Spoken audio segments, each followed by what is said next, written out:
এর ফজিলত সম্পর্কে নবী সাল্লাল্লাহু আলাইহি ওয়াসাল্লাম একটা হাদিসে বলছেন, সহিহ বুখারীর হাদিস, ইবনে আব্বাস রাদিয়াল্লাহু আনহুমা থেকে বর্ণিত, নবী করিম সাল্লাল্লাহু আলাইহি ওয়াসাল্লাম বলেছেন যে মা মিন আইয়ামিন আমালু সালিহু ফীহিন্না আহাব্বু ইলাল্লাহ মিন হাযিহিল আইয়ামিল আশর। আল্লাহ পাকের কাছে এই 10 দিন অর্থাৎ জিলহজ মাসের প্রথম 10 দিনের নেক আমল যত বেশি প্রিয়, আল্লাহর কাছে জিলহজ মাসের প্রথম 10 দিনের নেক আমল যত বেশি প্রিয়, অন্য কোনো আমল এত বেশি প্রিয় না। অন্য কোনো আমল, এটা বুঝতে গিয়ে সাহাবায়ে কেরাম প্রশ্ন করছেন, ক্বালু, তারা বলছেন, ইয়া রাসূলুল্লাহ, হে আল্লাহর রাসূল, বলুন সাল্লাল্লাহু আলাইহি ওয়াসাল্লাম, ওয়ালাল জিহাদু ফি সাবিলিল্লাহ, আল্লাহর পথের জিহাদও কি নয়?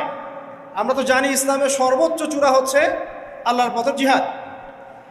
তো নবী সাল্লাল্লাহু আলাইহি ওয়াসাল্লাম বলছেন, ওয়ালাল জিহাদু ফি সাবিলিল্লাহ, আল্লাহর পথের জিহাদও নয়।